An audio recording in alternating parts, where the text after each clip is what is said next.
இன்னைக்கு கரூர்ல முதல்வர் பேசியதை பாத்துட்டீங்க, அது எப்படி இருக்கு? கரூர்ல இன்னைக்கு முதல்வர் அவரோட பரப்புரையை நீங்க பாத்துருக்கீங்க, அது எப்படி பாக்குறீங்க?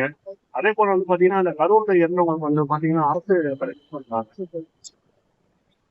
இன்றைக்கு கரூரை பொறுத்த மட்டும் இன்னைக்கு இந்து அறநிலைத்துறைக்கு சொந்தமான 3085 ஏக்கர் நிலங்களை வந்து இன்னைக்கு தனியாருக்கு எடுத்து கொடுத்திருக்காங்க. முதமா லஞ்சம் இல்லைன்னு சொல்லக்கூடிய முதலமைச்சர் இன்னைக்கு லஞ்சத்தை நிறைய ஆரம்பிச்சிருக்கிறாங்க.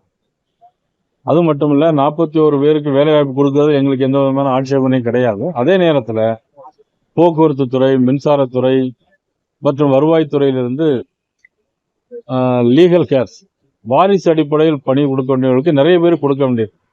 அதை கொடுத்து விட்டு அதை கொடுத்தால்தான் இது சரியானதாக இருக்கும். நம்மள பத்திரிகை துறையை பொறுத்தவரைக்கும் யாரும் பத்திரிகைகளை யாரும் அனுமதிப்பில்லை என்று சொல்லியிருக்கிறார். உண்மையிலேயே அது வன்மையாக கண்டிக்க தகுந்தது.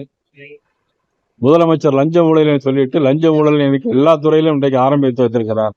உண்மையிலே அது கண்டனத்துக்குரியது, வேதனைக்குரியது. சார் அதே மாதிரி என்ன சொல்லியிருக்காருன்னா, சென்ற அவர் கரூர் இன்சிடென்ட் அப்போ வந்து பாத்தீங்கன்னா காவல்துறையினர் வந்து எங்களுக்கு சரியான ஒரு கைடன்ஸ் கொடுக்கல. அதே போல காவல்துறை ஒரு இந்த மாதிரி அசம்பாவிதம் நடக்கிறதா இருந்தா அவங்களே அந்த மீட்டிங்கை கேன்சல் பண்ணியிருக்கிறான். ஆனா அவங்க என்ன பண்ணியிருக்காங்க, இந்த பூசி வந்து காவல்துறை இந்த மாதிரி விஷயங்கள் பண்ணியிருக்காங்க. எனக்கு நாளைக்கு எடுத்துட்டு வரன்ற மாதிரி விஜய் அவர் சொல்லியிருக்காரு. திரு ஜோசப் விஜய் அவர்கள் இன்னைக்கு ஒரு கிறிஸ்தவராக இருந்து இந்த முதலமைச்சராக இருக்கிறார். அதனால்தான் இன்னைக்கு இந்துக்கள் மனது புண்படும்படியாக இன்னைக்கு அவருடைய பேச்சுக்கள் என்பது வருத்தத்திற்கும் வேதனைக்குரியது. இவர் ஏன் 12 மணிக்கு வாரன்னு சொல்லிட்டு ஏன் ராத்திரி 7 மணிக்கு வந்தார்? அதனால்தான் இவ்வளவு கொலைகளுமே நடந்தது.